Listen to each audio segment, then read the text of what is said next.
Hello and welcome to the first episode in our Energy Transition in Conversation series.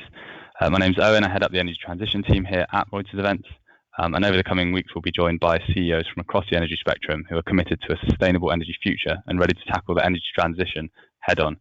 Today we have the absolute privilege of being joined by Mathias Lelievre, Chief Executive Officer of ENGIE Impact. Mathias leads their vision to accelerate the sustainable transformation for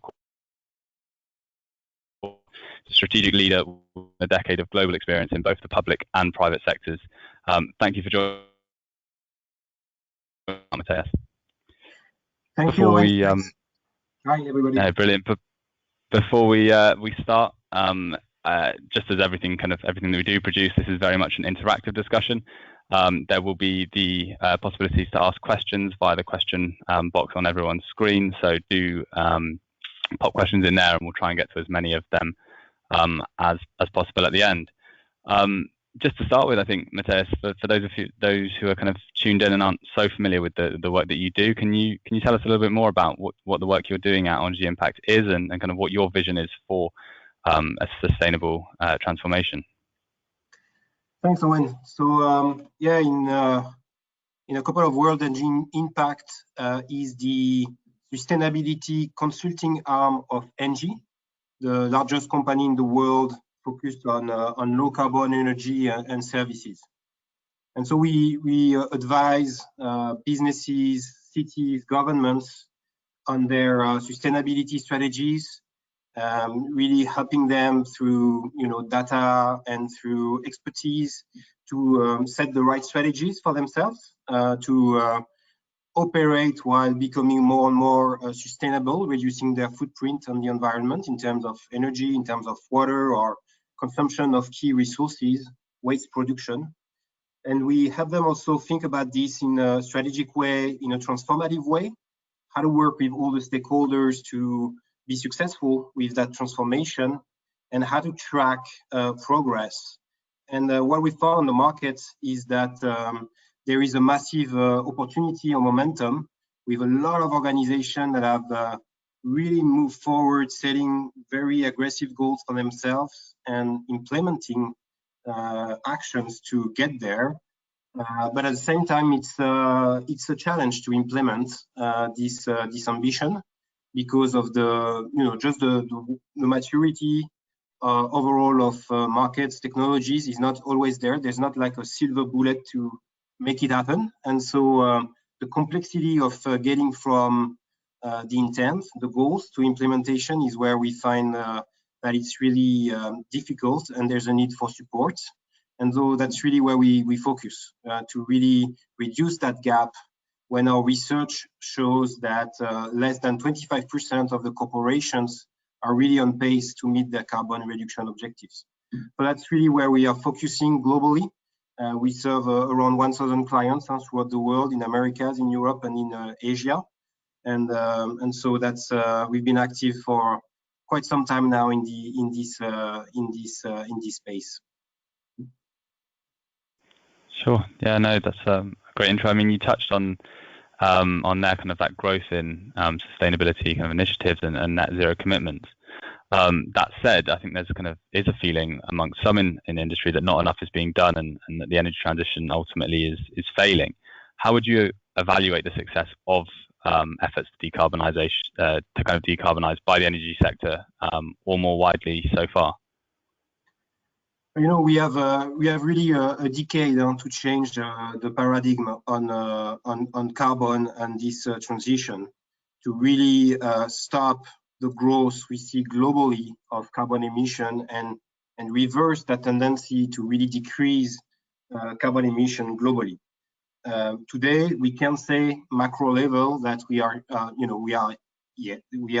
there, right? I mean, we saw last year still an increase in global carbon emission, but there's a lot of signals that show that we are on the right path.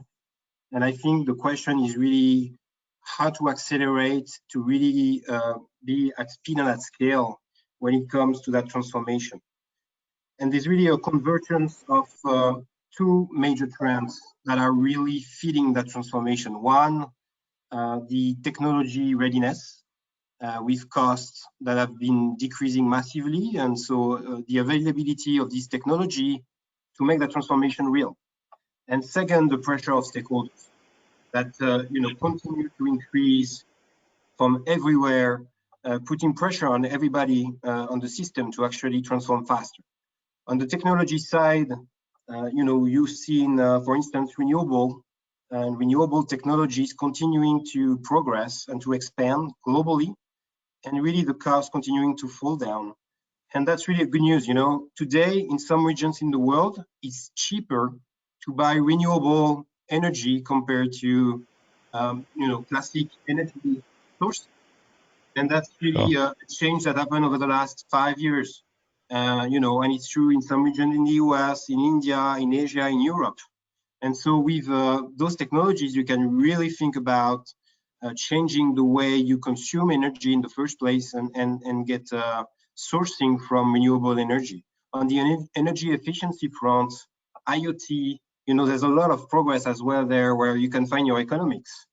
When it comes to a lot of technologies in the world of water or waste reduction, you can see also a lot of progress there. So overall, there's renewables, storage, even electric mobility. All of that is improving at the same time, and so you can see actually a momentum, and that's really what our clients are asking us to prove that there's a business case to reconcile the bottom line with this transformation, this sustainability transformation that they are willing to achieve. And so that's really one massive threat. On the second front, you can see a lot of momentum on coming from society and stakeholders asking that change. The financial community putting pressures. You might have seen that Barclays made some announcements recently about their carbon ambition because of that pressure.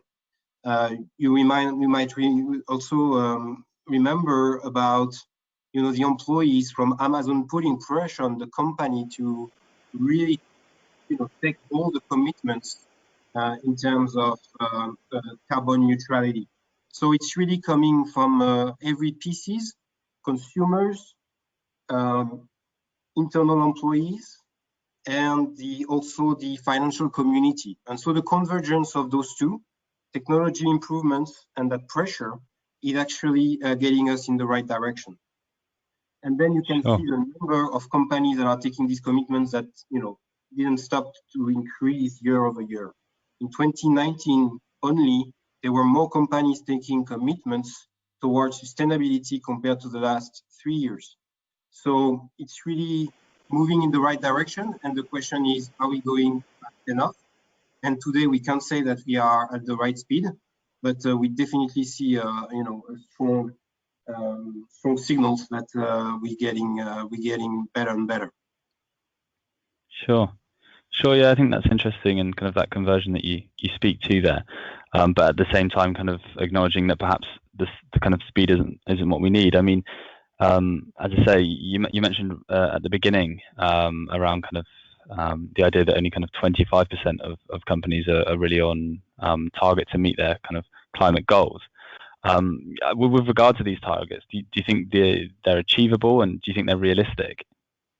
Yeah, I think they are, and what we've seen also really a massive change over the last 18 months, 2 years, I would say, is the level of readiness of the organization that are taking these commitments. Before that, it was mainly setting targets for the very long term, let's say 2040, 2050, and you could say, that's too long. And really what changed recently is the horizon of these commitments has reduced massively. It used to be 20 plus years in average. Now it's more like 8 years. And when you compare to the classic tenure of the C-suite of a company, actually they are going to be accountable for these goals, and they will have to answer year over year on the progress they've been making on these targets. And just at the beginning of this year, you had massive companies like Microsoft, Delta, making some announcements towards carbon neutrality. We partner with GE, General Electric, the renewable branch of General Electric, also made that commitment for 2020. BlackRock made some announcements. And even in this COVID period, you still have companies who are making the same type of commitments. HelloFresh, Nordstrom, Intel recently, Barclays, Chanel. I mean, a lot of companies are still really getting after these goals very aggressively. Again, the reason why this is changing is because it's economic. You can make that change in an affordable way. And that's really what changed massively over the last years. Before, it was seen as a cost. Now it's seen as strategic, transformative, and affordable. And so when you reconcile those three, that's, it's just about building that business case and implementing. And implementing is not easy. Again, there's a lot of barriers to be successful. You have to be very granular. If you're a global company with a very large footprint, you have to manage all the different regulations. You need to find your business case for each site. It depends on your process, your people, your work. So it's really, you need to think about it as a transformation and at a strategic level. And really the fact that during this pandemic crisis, we see so many companies continuing to make of sustainability a priority is a great signal, because it means that it stayed strategic. Sure. Yeah, no, that's very true, and I think it's interesting, even just kind of listening to some of the company names that you ring out there, that they're not all necessarily what you'd consider energy companies, but that energy transition and sustainability transformation is kind of really across spectrum. I mean, you've talked to it slightly already, that kind of question around why now. You mentioned kind of the economic factor and then technology and the stakeholder pressure kind of converging. Would it be those three things that you'd see as kind of the major catalyst behind this tipping point that we now seem to be at, or is there anything else that you'd add that's really kind of driving kind of energy transition now as opposed to kind of 5 years ago? No, I think those are really the main trends that are explaining that momentum we see, and then it's all about real life examples. And how do you think about sectors by sectors, some examples of companies that are going to take the lead, prove that it's feasible, and then embark the rest of the industry behind them. Another interesting fact that our research shows is that now more than ever, the commitments that are taken by these leaders are not only touching the perimeter of their company, but really thinking broadly about their ecosystems, and especially about their supply chain and the way they are organized from a logistic perspective, and thinking in a systemic manner, in a way. And that's very powerful when Microsoft is taking these type of commitments on their whole value chain, because they're not going to be only carbon neutral for themselves with their own operations, but they are going to embark the rest of their industries behind them. And so you can see that every sector is going after the same type of goals, with an ambition that is closer in terms of horizon, more like in the 8-10 years horizon, and with an increase in terms of ambitions as well. And so if you put that all together, that's where you can see a kind of a snowball effect coming in with these leaders who are going to achieve their goals, and then embarking the rest of the industry with them. But again, the key trends behind technology readiness, pressure from the stakeholders, and that convergence make that momentum very, very, very real. And I would add that this pandemic crisis we are living is actually accelerating the movement because of the perception of global systemic risk, because of the way companies are willing to revisit their supply chain and their organizations to be more resilient, and because, you know, for the first time probably globally, our system have been able to change the order of priority between what is seen as a major risk to humanity and the economy. And so Sure. it's all about finding that balance now with you know, the climate change risk and the energy transition that needs to happen, and finding that balance between economy and building that sustainable ways of working. Sure, sure. I guess they kind of slightly change tack a little bit, but I know obviously you're based in the US, but have kind of experience here in Europe as well, and you talk to kind of that global that kind of global movement around sustainability. Do you see any kind of main differences in approaches, say here in Europe or kind of where you're based in the US, and if so, what do you see those differences being? Yeah, I think there's you know, a few commonalities around this the momentum around this ambition, the reduction of the horizon of these commitments, the focus on actions that we see everywhere in the world, and it's really a global trend. But you're right that there's a few differences historically, I would say, and even now between the different regions of the world. Probably in Europe, you know, for a long time, it was mainly built around regulation and frameworks to accelerate the adoption of renewable technologies, for instance. And there have been some incentives in place for a long time around the development of these technologies. And then in the US, now we see a lot of momentum with really a lot of companies coming with these ambitious and aggressive targets and getting into action. And so I would say today there's a really momentum in the US from that perspective, and Europe is continuing on the same trend. We see also that Asia is moving a lot. You know, we have teams in Singapore, in Australia. It's really happening Sure. as well in Europe, and obviously the challenge is even larger for global organization that we serve extensively with NG Impact, because you need to manage all the complexity coming from those different regions, different path, speed of adoption, different regulation. But you know, the movement is kind of the same. I would say that today I'm very hopeful to see the momentum in the US, because I think that as the technology readiness is here, the agility of the business to adapt faster is going to probably accelerate even more what we've seen so far. So again, good signal on that front. Great.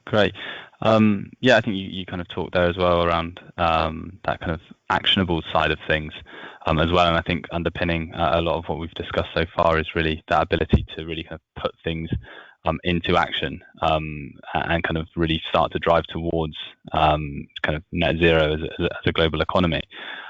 What would you say are the kind of key actionable steps that organizations can really make in the short term to have a real impact on their ability to achieve these commitments that they've set? You mean from the state, the companies? Yeah. So in terms of kind of actually going out and now ensuring that they can meet these targets, what would you say are the kind of the key actionables that they can actually go and do to help achieve this? What are the most important things that you'd see in their ability to achieve these targets? Yeah, there's a few steps that are really critical. The first one is to integrate sustainability into your strategy and your global strategy. It's not at the periphery, it's not on top, it has to be at the heart of it. You know, it was interesting to see Intel made these announcements a couple of weeks back. And really what is unique around it is the idea that to place sustainability at the heart of their marketing strategy and product design, claiming that they are going to launch the most sustainable and energy efficient computers in the world. And so that tells you that it's really incorporated in the strategy. I could say the same for Engie, you know, as an energy company, really embedding this goal not only as an afterthought or as at the periphery of the strategy, but really as one of the key variable you're going to look at, optimize the same way you would do from your financials or other key metrics. And so when you start to think about it strategically, it really changed massively the way you think about it, because you start to think transformation, you start to think action plan, you think about how you are going to involve your stakeholders, your employees, your communities, your clients. Are you going to talk about this to your board? Are you going to talk about this to your investors? And so that systemic approach is key for success. And then the second is really getting into action. So that notion of planning short-term, 3 years, 5 years plan, executing on these plans, meeting your targets, and report on these targets. And then the last piece that we've seen that is really important is all around the data. When you think about the way companies need to equip themselves so that they can track, measure the efforts and the outcomes, that's really, really key to enable that transformation, make it visible, and make sure everybody can rally around the same objectives. And so, you know, how do you develop at scale the type of systems and platforms so you can have with the same rigor in a way than you will have with your financials, the systems that you need internally to manage that transformation. So it's really also an ask for this type of products that we also obviously propose to the market as impact, that we see also as a massive trend from the leaders who are serious about this transformation. So think about it transformatively and strategically, build short-term actionable plans to go after targets involving all your stakeholders, and measure with the right systems to bring the rigor and a sole focus on this transformation throughout the organization. Sure. That's really, really valuable. Thank you for sharing that. I think I know you've already alluded to it a couple of times already, but obviously all these conversations that we have at the moment come with that kind of asterisk around the uncertainty surrounding COVID-19. What do you actually think the potential impacts are on sustainability and energy transitions of the pandemic, and kind of how are they affecting the way that you work at the moment? So, I think there's a lot of different situations depending on the sectors and depending even on the companies. Some of them are, struggling to survive. Others are, in a much better health when it comes to managing that crisis. So a lot of individual cases. What I can say though is that I really believe that this pandemic episode is going to bring more of an acceleration overall, and the reason for that is really this idea that what we've seen in the market, to be honest, and the momentum not stopping, clients still asking a lot of support to execute, set new targets, execute on some plans. So we see that momentum still growing, which is really, really interesting, because, in a way, with such a pandemic 5 years back, you could say that that would have been an easy cut. It's not the case at all. That's not what we see. And then just the focus it puts on managing better systemic risks, managing better your supply chain, thinking about resilience, thinking about achievable short-term bottom line efforts through efficiencies. We see a lot of momentum throughout those different items that are really sustaining overall the same goal of operating while consuming less and consuming green. And the opportunities are massive. We see every time we deep dive in a lot of regions of the world, we see at site level, at the level of a factory, at the level of a tertiary building, 40% opportunities in reducing your cost and your carbon emission at the same time by activating some investments with return on investment that are very, very short term, 2 years, 1 year and a half.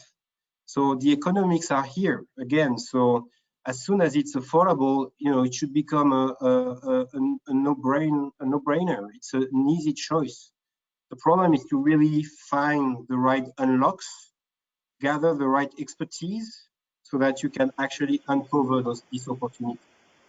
But again, we see a lot of momentum going on, and I think it's not going to stop because of this episode of the pandemic crisis and the potentially economic crisis that we are living and experiencing now. We're talking about more of a marathon here. We're talking about 10 years, 20 years from now. We need to take action now because we have 1 decade to decrease and reverse the tendency, but it's really a long-term effort. So, I see, again, I don't see a massive disruption from what we've seen pre-crisis. Okay, that's interesting. I think we've got a couple of minutes left, and I would like to try and get to a few questions that have come in. There's one that's come in specifically that I think talks to kind of that collaboration and that need for or potential need for collaboration from across industry if we're going to have success in transition. The question kind of refers specifically to kind of Google's recent decision to stop AI support for oil and gas companies, but more generally, considering that oil and gas companies are going to kind of play really an ultimate role in helping transition towards a low carbon society. Do you think these things are helpful? Do you think really we need to try and collaborate more as an industry and as a society to help achieve net zero? It's true that there's a massive need for continuous partnership. The complexity that is out there, you need to be super open to what's going on in terms of innovations. We know that all the technologies are not mature today. Some are, not all of them. So how do you make sure you follow that? How do you make sure that you can experiment, that you stay plugged to the initiatives that are, happening everywhere in the world, and learn from that and bring that back to your own situations.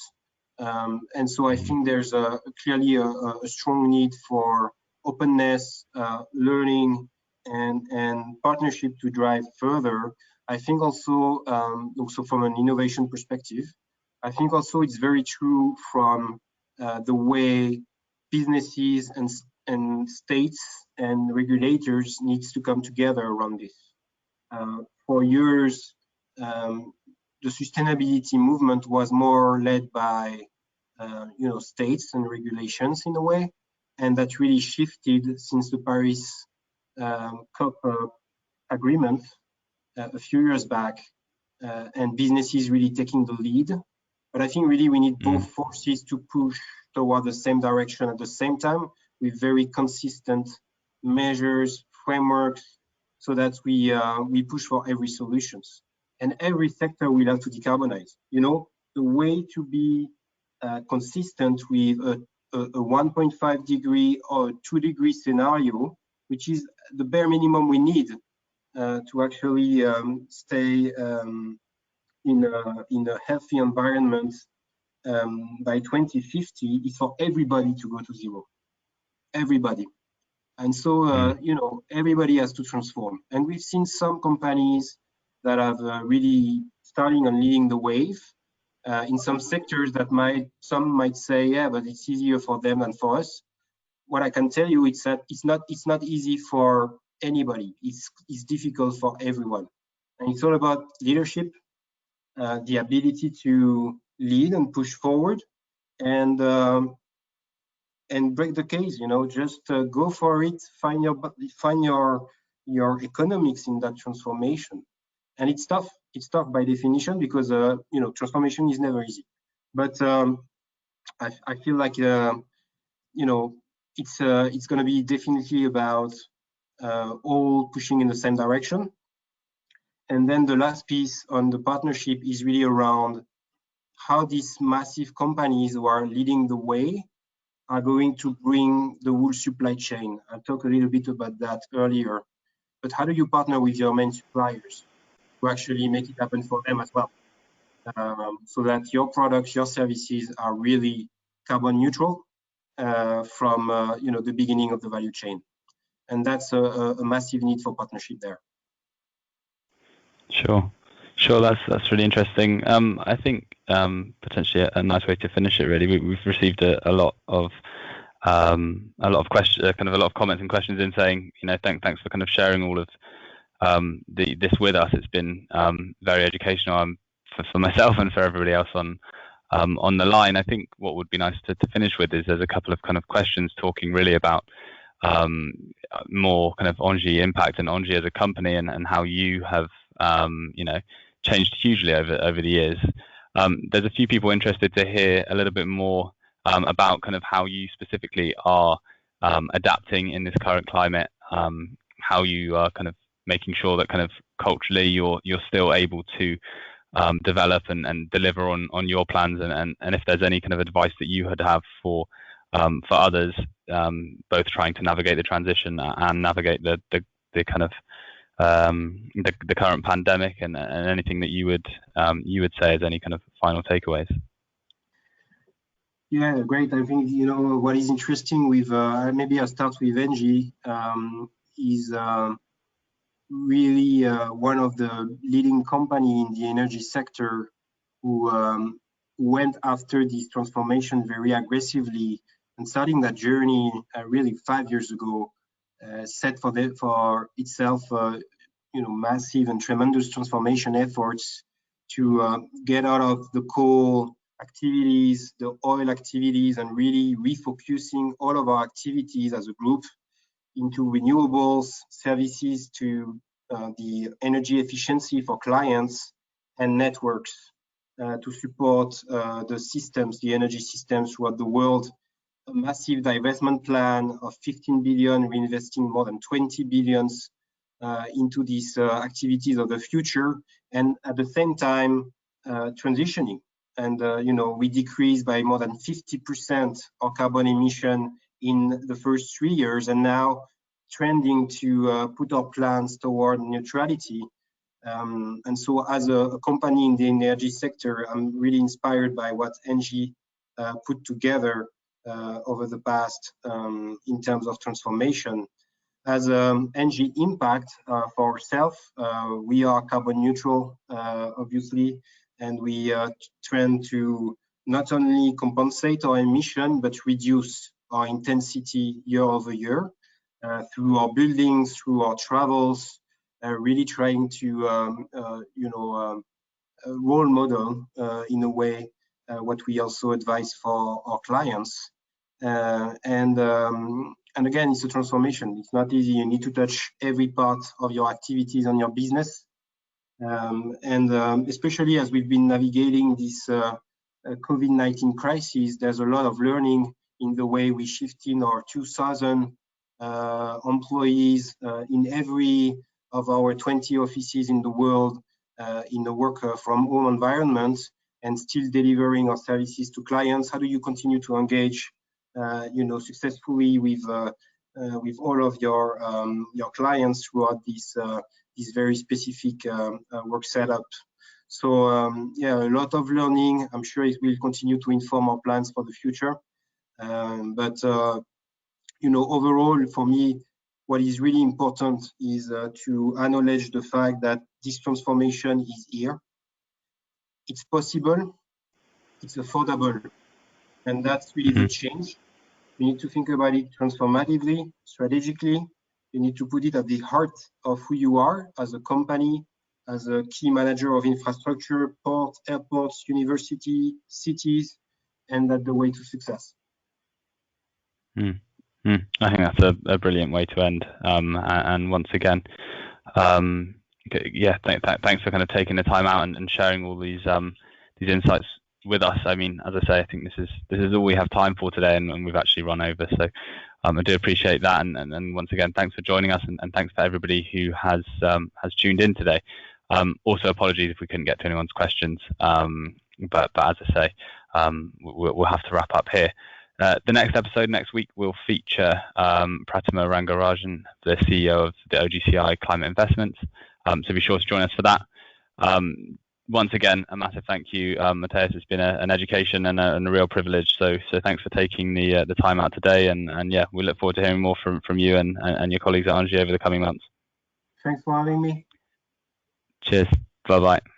Bye.